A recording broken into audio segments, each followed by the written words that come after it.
Not with a weapon, not with threats, just with the power of the mind. Have you ever felt strange, suddenly obeying someone for no clear reason? As if something pulled at your mind, forcing you to submit. You think it was your choice, but it wasn't.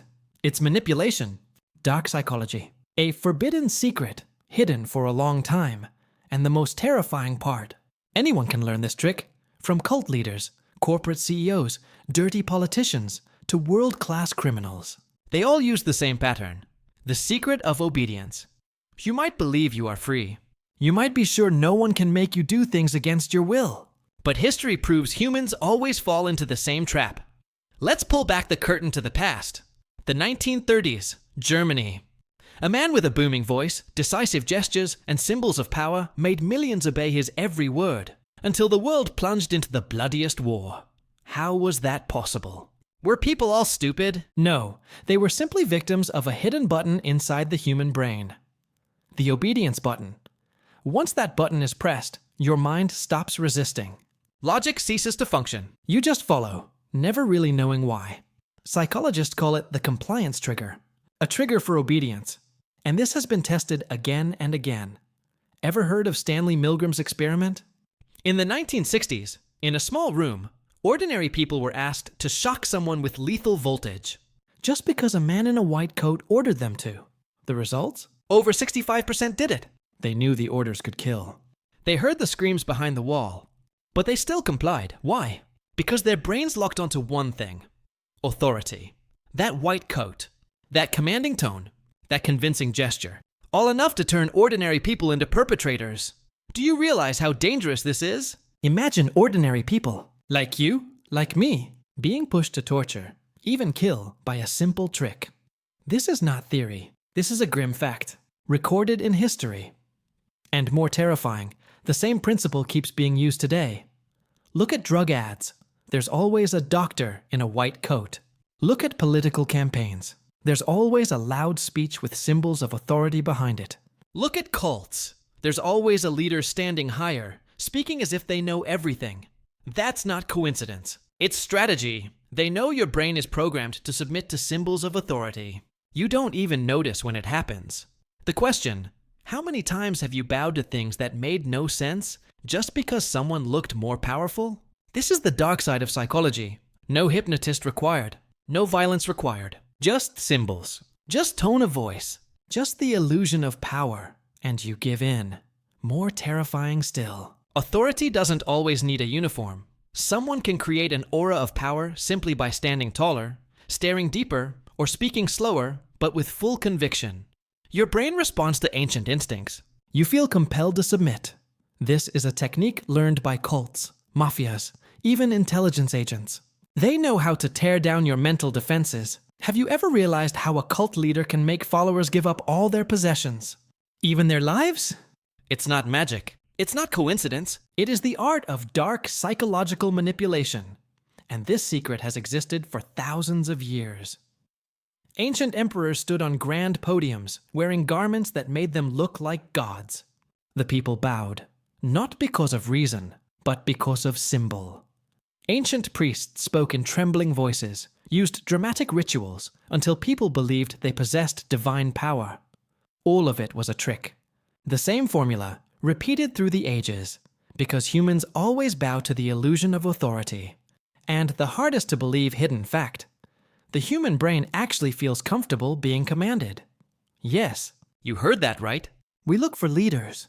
We crave rules. That is our weakness. Once a dominant figure appears, we surrender our freedom willingly. That's why cults endure.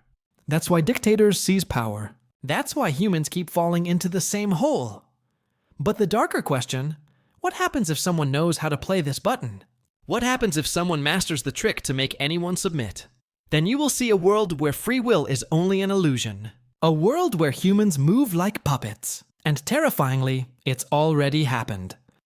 Behind the secret meetings of intelligence agencies, in the basements of dark cults, on political stages full of lies. Everyone uses the same trick, and you're just a pawn. You think that's all? Not even close. The trick that makes people obey isn't just about authority. There's another hidden shaft pressing the mind, the principle of reciprocation, twisted gratitude. Has someone ever given you a small favor? And then, for some reason, you felt you had to repay it with something much bigger? That wasn't pure kindness. That was a psychological trap. Give a little, get a lot. It's an ancient manipulation strategy. Look at vendors handing out free samples. Look at fundraisers who start with a small gift. The feeling of indebtedness works like a chain. Once you're bound, you'll do anything to restore balance, even if it harms you. Then there's the foot in the door. A small request, can I borrow one scarf? Followed by a big one. Now give me all your savings. Humans crave consistency. Once you say yes to the small thing, you're likely to say yes to the big thing. Have you ever felt trapped after giving a small okay? Count them. How many okays did you say today without thinking? Another technique, door in the face. Ask for the extreme first, then reduce the demand. You feel like you won because the other side lowered its standard. But you've already been conditioned to accept. None of this is myth. This is science designed to manipulate the brain's basic preferences. It's not just about who shouts louder. It's about who understands the subconscious code.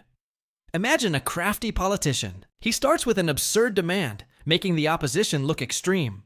Then he takes a step down, offering a compromise that was actually his original plan. Who looks rational? Him. Who's labeled extreme? The opponent? That's not coincidence. That's framing. The art of shaping choices so one answer seems reasonable. And you? You see that choice as your own decision. But you're just picking among options neatly arranged by someone else. Next, social proof. If many people are doing it, it must be right. Humans are herd animals. If hundreds join in, your brain decides it's safe, without evaluation. That's why testimonials and likes hit harder than logical arguments. We trust the majority, even when the majority is wrong. Have you ever followed a trend you later regretted? That's proof of the herd's power. Don't forget priming. A single word, a single image once seen, influences the choices you make minutes later. Watch an ad showing a happy family and glossy food, then watch how fast you reach for that product on the supermarket shelf. Your brain was primed. You acted, without knowing why. Behind all these tricks is a biological machine. Hormones like oxytocin, dopamine, cortisol, they're not just words in a book. They are biological knobs that can be turned. A friendly smile raises oxytocin. Praise triggers dopamine. Threat raises cortisol. You are made to feel comfortable, made to feel addicted, or made to feel afraid. All three can be used to control behavior. Does the person manipulating you have to be evil? Not always. Often manipulation comes from twisted good intentions. A boss who gives fake praise to make you work harder. A partner who twists words to make you feel guilty, and then comply. They may like you. They may care. But the behavior is still manipulation, the most dangerous technique. Gaslighting, making you doubt your own reality. You're overreacting. That didn't happen. You forgot. Slowly but surely, your memories and feelings are re-engineered. Who holds the truth when your memory is questioned? The ones controlling the narrative. Have you ever felt confused, as if your brain is being hacked by someone you love? That's gaslighting. That's the slow erasure of your ability to tell right from wrong. There's also a subtler style, mirroring, copying your movements, voice, body language. Notice a partner suddenly using phrases you always use, or a friend who sits exactly the way you do. It makes you feel comfortable, bonded, as if you share a special connection. But it's a baiting technique. The relationship is built on illusion. In the modern world, these tricks are multiplied by technology. Algorithms know what makes you click. Micro-targeted ads bait your emotions personally. One click and your mind is in the crosshairs. You think you're choosing, but the opposite is true. You're being shot at precisely where you're weakest. Even education systems and mass media use softer versions of these techniques. Curricula that prioritize obedience. Exams that teach following instructions. News that highlights certain stories, so we see the world through a pre-shaped lens. Now imagine all these techniques operating together. Authority issues commands. Reciprocation binds you. Foot in the door exploits your consistency. Social proof cements your choices. Algorithms steer everything toward your preferences. The result? A social machine producing mass compliance. So what can you do? Is resistance impossible? Not completely. But it requires sharp awareness and mental training. First, notice the moments when you feel inclined to comply without a strong reason. Second, delay your first reaction. Count to 10. Ask, Is this my desire or a triggered response? Third, fact check. Seek other sources. Ask someone neutral. Fourth, practice the courage to say no to small things. It strengthens your mental muscle. But be careful. Rebellion can be manipulated too. Some actors deliberately provoke reactions so you'll refuse. Then they predict what you'll do next. So it's not just about refusing, it's about refusing with full awareness. At the end of the day, the ability to control yourself is the only real antidote. You may not control who tries to manipulate you, but you can choose whether to hand them the button. And one last question. If someone you trusted has been pressing that button for years, who's holding it now? Is it you? Or is it already too late? Remember, this knowledge is not fantasy.